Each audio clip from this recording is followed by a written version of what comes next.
दोस्तों आज के इस वीडियो में हम लोग क्लास 6 का जो हिंदी का एग्ज़ाम होने वाला है उसका ये एक दोस्तों आज के इस वीडियो में हम लोग क्लास 6 का जो हिंदी का एग्ज़ाम होने वाला है उसका ये ओरिजिनल प्रश्न पत्र है। तो इन प्रश्न पत्र को हम लोग बहुत ही अच्छे तरीके से सॉल्व कर दिए हैं, तो आप शुरू से अंत तक बने रहिएगा। तो सबसे पहले आपको यहाँ पे अपना नाम लिखना है, यहाँ पे वर्ग क्रमांक, विद्यालय का नाम इसमें लिख देना है, इसमें आपका जो प्रखंड होगा प्रखंड का नाम लिखना है, इसमें संकुल का नाम लिखना है, इसमें जिला का नाम लिखना है। उसके बाद नीचे आपका निर्देश दिया है कि इस प्रश्न पत्र में कुल 5 प्रश्न हैं और इन सभी का जवाब देना आपको अनिवार्य है। कहने का मतलब सभी का आपको जवाब देना है, ठीक ना।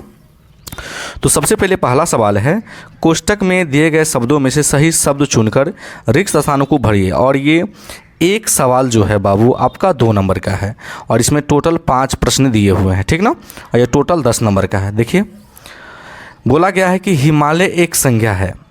कहने का मतलब हिमालय कौन सी संज्ञा है, तो बाबू आपका व्यक्तिवाचक संज्ञा है, जो कि यहाँ पे आपका 2 ऑप्शन दिए गए हैं। इन दोनों ऑप्शन में से आपको चुन के लिख देना है। सिरसा का बचपन का नाम क्या है, तो बाबू फरीद था, ठीक ना, जो कि यहाँ पे देख सकते हैं फरीद लिखा हुआ है। सरहुल का जश्न कितने दिनों तक मनाया जाता है, वैसे तो बाबू आदिवासी जो लोग जो होते हैं बाबू 3 दिन मनाते हैं, लेकिन आपके ऑप्शन में 4 और 14 दिन दिए गए हैं ना, तो हम इसमें आपका 4 दिन लिख दिए हैं। कोई दिक्कत नहीं। अगला प्रश्न जो है आपको बोला गया है, देख सकते हैं कि कह रहा है कि डॉट का अर्थ दोपहर से पहले का समय क्या होता है, तो आपका पूर्वाह्न होता है, ठीक ना, जो कि यहाँ पे ऑप्शन में आपको लिखा हुआ है। बोला गया है कि यह एक सर्वनाम है, माने निश्चयवाचक सर्वनाम है कि अनिश्चयवाचक सर्वनाम है, तो बाबू निश्चयवाचक जो होता है आपका सर्वनाम है। कोई दिक्कत नहीं। तो हम लोग 10 नंबर कंप्लीट कर लिया। अब हम लोग अगले प्रश्न को देखते हैं। अगला प्रश्न में क्या है कि दिए गए कथनों में से सही के निशान तथा गलत के निशान काट देकर चिन्ह लगाइए, और ये भी आपके 10 नंबर का है। असली चित्र कहानी राजा कृष्णदेव राय के राज्य की है, तो ये बात सही है। अगला प्रश्न है, वृक्ष का ही एक पर्यायवाची शब्द मरु है, तो ये बाबू गलत है। शायद भूमि का जो होता है ना मरु होता है शायद, है ना। बोला गया है लड्डू होना मुहावरे का अर्थ क्या है, तो बाबू मोहित होना होता है, और ये इसका राइट आंसर है। बाबा भारती के घोड़े का नाम सुल्तान था, तो ये भी आपका राइट है, सही है, उसका घोड़े का नाम सुल्तान था। सरयू भाया पाठ की विधा एकांकी नहीं है, ये क्या है बाबू आत्मकथा, तो ये गलत हो जाएगा। कोई दिक्कत नहीं। हम लोग 20 नंबर कमा लिए। चलिए आगे आपको मिलाना है। बोला गया है डॉक्टर अंबेडकर की शादी किसके साथ हुई थी भागू, है ना, भगनेश के साथ हुई थी, ठीक ना। चलिए मूक नायक साप्ताहिक पत्र का आरंभ कब हुआ था, तो बाबू 1920 में हुआ था।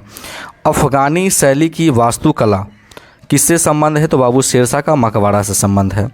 खंडहर का, है ना, खंडहर कितना में निर्माण हुआ था, तो बाबू 1905 में हुआ था। तमिलनाडु का संबंध किससे है बाबू, पोंगल से है, तो ये आपको मिलान करना था, जो कि हम मिला चुके हैं। कोई दिक्कत यहाँ तक, कोई दिक्कत नहीं। अब आगे शब्द बोला गया है। अगला सवाल, लघु उत्तरीय प्रश्न लगभग 50 शब्दों में उत्तर दीजिए। अब इसमें 2 प्रश्न हैं, अब 2 में से किसी एक का जवाब दे सकते हैं। बोला गया है ध्यानचंद को कब से हॉकी का जादूगर कहा जाने लगा, तो ये आपका ऊपर का सवाल है। और नीचे बोला गया है देवव्रत का नाम भीष्म क्यों पड़ा, ठीक ना। तो कहने का मतलब है हम लोग अथवा का जवाब लिए हैं, तो आप यहाँ पे अथवा भी लिख सकते हैं, इसका हम आपका जवाब लिख दिए हैं। देवव्रत का नाम भीष्म पितामह इसलिए पड़ा क्योंकि उन्होंने अपने पिता राजा शंतनु की खुशी के लिए आजीवन ब्रह्मचारी रहने की एक कठोर प्रतिज्ञा ली थी, जिसके कारण उन्हें भीष्म पिता के नाम से भी जानने लगा, चाहे जाने जाता है, ठीक ना। और ये आपका हम सवाल लिख दिए हैं इसमें, ठीक ना। चलिए आगे बोला गया है चित्तौड़ के प्रताप की कहानी हमें क्या सिखाती है, और अथवा वाला सवाल बोला है अपने साथियों द्वारा लगाए गए आरोपों को गलत बताने के लिए कृष्ण अपनी मां के सामने कौन कौन से तर्क रखते हैं, तो हम आपका ऊपर का सवाल का जवाब हम लिख दिए हैं। चित्तौड़ की कहानी हमें यह सिखा देती है कि जो मातृभूमि के लिए त्याग की सीख देती है, साथ ही यह भी सिखाती है कि आत्मनिर्भरता और अन्याय के खिलाफ संघर्ष कैसे किया जाता है, ठीक ना। तो ये आपका हम सवाल का जवाब लिख दिए हैं, तो आप बढ़िया से लिख दीजिएगा। कोई दिक्कत नहीं। अब चलिए लास्ट प्रश्न देखते हैं, और ये आपका 10 नंबर का सवाल है और कुल आपको 100 शब्दों में देना है। बोला गया है डॉक्टर अंबेडकर के योगदानों की चर्चा कीजिए।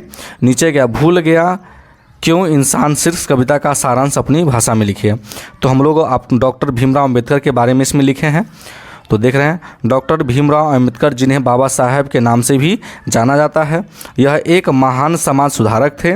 वह न्यायविद, अर्थशास्त्री और संविधान निर्माता थे। उन्होंने सामाजिक न्याय, समता और दलितों के उत्थान के लिए अपना जीवन समर्पित कर दिया और भारतीय संविधान के निर्माण में उनकी भूमिका अविश्वसनीय है। तो ये आपका सवाल का हम टोटल जवाब दे चुके हैं। तो अगर आप मेरे चैनल पे नए हैं तो वीडियो को लाइक कर दीजिएगा और चैनल को जरूर सब्सक्राइब कर दीजिएगा। वीडियो देखने के लिए बहुत बहुत धन्यवाद।